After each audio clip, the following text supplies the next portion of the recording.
അപ്പോളേ ഇനി നമുക്ക് colour paper വെച്ചിട്ട് ഒരു പെൻ ഹോൾഡർ ഉണ്ടാക്കാം. അപ്പോൾ ഭയങ്കര ട്രെൻഡിങ് ആട്ടോ ഈ പെൻ ഹോൾഡർ. ഞാൻ കുറേ യൂട്യൂബേഴ്സിൻ്റെ അടുത്ത് കണ്ടിട്ടുണ്ട് ഉണ്ടാക്കണം. അപ്പോൾ അങ്ങനെ ഇൻസ്പയർ ആയിക്കാണ്ട് ഞാനൊന്ന് ഉണ്ടാക്കി നോക്കി. അപ്പോൾ അതാ 2 കളർ പേപ്പർ 4 പീസാക്കാം. അപ്പോൾ ടോട്ടൽ 8 പീസ് കിട്ടും. എന്നിട്ട് ഇതാ ഫുള്ളൊന്ന് റോൾ ചെയ്തെടുക്കുന്നുണ്ട് ഞാൻ.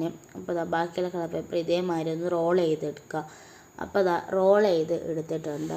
അപ്പോൾ ഞാൻ 12 കളർ പേപ്പറാണ് എടുത്തിട്ടുള്ളത്. 2 എണ്ണം 2 കളർ വെച്ച് അങ്ങനെയാണ് എടുത്തിട്ടുള്ളത്. ഇനി നമുക്ക് ഇതിലേക്ക് വേണ്ടത് ഒരു കാർബോണ്ട് പീസ്, സ്ക്വയർ കാർബോണ്ട് പീസാട്ടോ. ഇത് ഞാൻ വൈറ്റ് പേപ്പർ കൊണ്ട് ഒന്ന് ജസ്റ്റ് ഒന്ന് കവർ ചെയ്തെടുത്തിട്ടുണ്ട്. ഇനി നമുക്ക് ഈ വീഡിയോയിൽ കാണുന്ന മാതിരി ഇതൊക്കെ ഒന്ന് ഒട്ടിച്ചെടുക്കാം. അപ്പോൾ ഇതാ ഇങ്ങനെയാണ് ഒട്ടിക്കേണ്ടത് കേട്ടോ. എനിക്ക് ഇങ്ങനെ പറഞ്ഞു തരേണ്ട അറിയത്തില്ല, അതുകൊണ്ടാണ് ഞാനിങ്ങനെ കാണിച്ച് തരുന്നത്. ഇനി നമുക്കിത് മൊത്തം ഇതേമാതിരി ഒന്ന് ഒട്ടിച്ചെടുക്കാം. അപ്പോൾ ഇതാ ഇതേമാതിരി ഞാൻ ഫുള്ള് ഒട്ടിച്ചെടുത്തിട്ടുണ്ട് കേട്ടോ. ഇത് വീഡിയോയിൽ കാണുന്നേക്കാൾ നേരിട്ട് കാണാൻ നല്ല രസമുണ്ട് കാണാൻ. എന്താണ് എഡ്ജസൊക്കെ ഒന്ന് കറക്റ്റാക്കിയാൽ ഭയങ്കര രസമായിട്ടോ കാണാൻ. ഇനി നമുക്ക് ഇഷ്ടമുള്ളതൊക്കെ സ്റ്റേഷനറി ആയിക്കോട്ടെ, നമ്മളെന്തെങ്കിലും ഫ്ലവറൊക്കെ ഉണ്ടാക്കി അതൊക്കെ ഇട്ടെടുക്കാം. അപ്പോൾ ഇത്രേ ഉള്ളൂ ഫ്രണ്ട്സ്.